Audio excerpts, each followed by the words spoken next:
Hello, I am glad that I have finally found someone to share my story with. I lived in Clackamas, Oregon with my dad and grandpa. We had a middle-sized farm of 60 acres. It is an older house from the early 1900s. We live on the hill of the property. The home already has a strange feel to it now. I don't watch spooky or scary movies much as I'm one of those weak-boned kids. And if I watch scary stuff, I know I'll never sleep.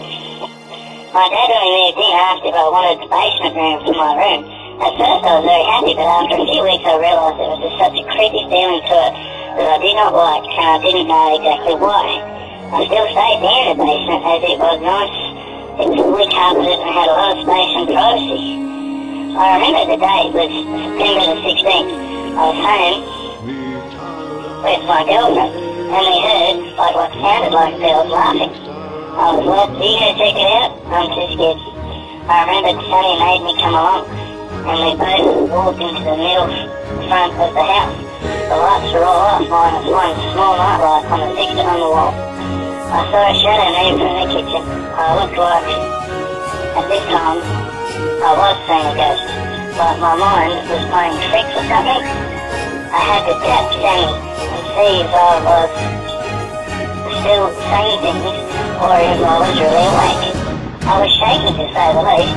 After a while I went back down to the basement where I came from, and I remembered hearing growling, snarling, and scratching coming from upstairs again. The noises were coming even closer and closer, and then they just stopped, and they faded like there was nothing.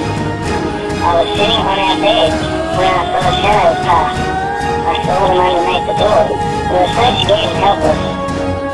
It was like there was no one we could call. We were petrified to death. This was just one of the many occurrences we had in our home. Another one was on a Monday night about 8:40 p.m. I was home alone and I was taking a shower. Music was playing. It was jazz. It was on a real jazz song. All of a sudden I felt a cold spot. But how is this possible? I'm in the shower. And I have hot shower. The shower curtain moved. Much like if you take them and move them on one side or the other. I was still screaming at this point. My dad said the next day he felt I had a vivid imagination and there was nothing in his home to worry about. I must say the incidents has got even worse and more widespread as I continued to live there. But nobody was listening to me. The incidences within the home got worse and seemed to happen daily. It wasn't until after the last incident that Pop and Grandma saw and heard exactly what I had heard on several occasions. Pop was talking to Grandpa and they both agreed that a blessing was in order. I don't remember who did the blessing in the home, but I do remember after the blessing the house got worse and worse. Some kind of driving force was there that I just could not place my finger on. I had many more incidents in that old home, but the worst was when I was sleeping upstairs in the attic one night. I do not know the time, but I went to bed about 10 p.m. and it was not long after that this thing happened. I was laying in my nightie on the bed and I saw a bedroom door knob open slowly. As I'm watching I figured it was my dad checking on me. Then all of a sudden the door completely opened. It made a noise as it opened. So hard the door hit the other part of the door jamb and made an indent in the woodwork. I looked around and there was no one. I dismissed it as being a wind and the door was moving because it's an old house and air pockets get trapped in them. Ours had several of them. I felt them sometimes as I walked around and the blinds and so forth moved even on still days. I lay back down and as I was relaxing I felt movement in my blanket. It was slight but present. And I felt what looked like a hand on my leg. It was like massaging me, but I could not move. I wanted to get up and run away, but I couldn't. It seemed to last about 3 minutes, and all of a sudden a big tug of my blanket went flying past the doorstep. I saw the closet door spring open, and a blonde-looking thing. I don't know what it was, but it ran out of the closet and started for the hallway. I was so scared that it floated down the hallway, and yes, it had long, flowing blonde hair and pure white eyes. I could not make a sound. I was filled with incredible fear and I was stiff on the bed. I thought to myself, did I die and go to hell? As if this creature thing, it was really pretty, but somehow I knew it was pure evil, sinister almost. I found out that morning that Grandpa had passed away, and it happened to me a few hours after the weird but very frightening attack. Myself and Dad moved out of that house after that. We did not ever want to look back at this evil house. I heard that several other investigators have been to this house, but have either not fully investigated it, or they have been frightened off by whatever happened in that home. I say good riddance, Clackermans. We're heading for Florida. Hello, my name is Edmund. I live in Long Island. I just wanted to share a story with you that is a non-believer in the paranormal.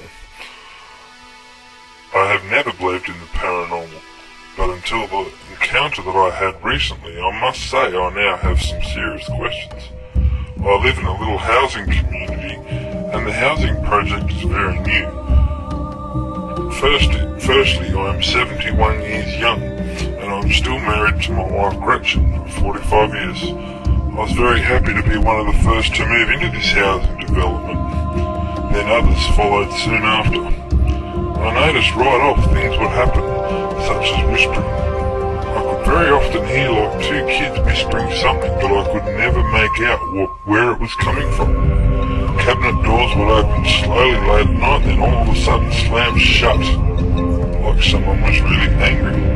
I always dismissed such occurrences as it being wind or the foundation settling, as it was a new house. As an ex-physics major, I always associated a cause with a solution, as science would allow us to do. But then the activity happened more frequently, and my wife started seeing shadows and hearing the same thing as I did. After repeated events of this, we called in a paranormal research team.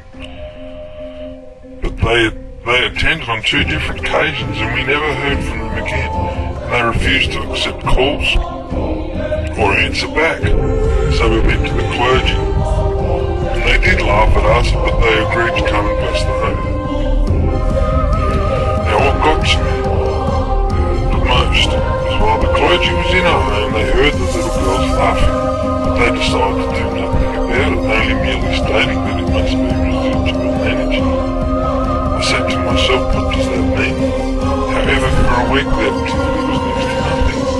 Maybe there was one incident where something slammed the bathroom door and then opened it again, but this was during the day. I remembered it only happened once, but then after a few days I came home to my wife screaming. She was so upset I thought I'd better call the police, as something bad must have happened. I asked Gretchen what had happened and she said that she'd been taking a shower. As she was in there, the shower door opened and she thought it must have been me. She was in the middle of shampooing her hair at the time, so she had shampoo in her eyes. The shower door opened and she started talking to me. And she thought that I was coming in to harass her and she said, please stop. I remembered her saying, I remembered you saying something, but I can't make out what it was. And then I felt something, and she said she felt something stroke her and caressed her hair and then touched her privates. She then rinsed the shampoo from her head and turned round, and she noticed that it wasn't me. She saw a creature with long, flowing blonde hair.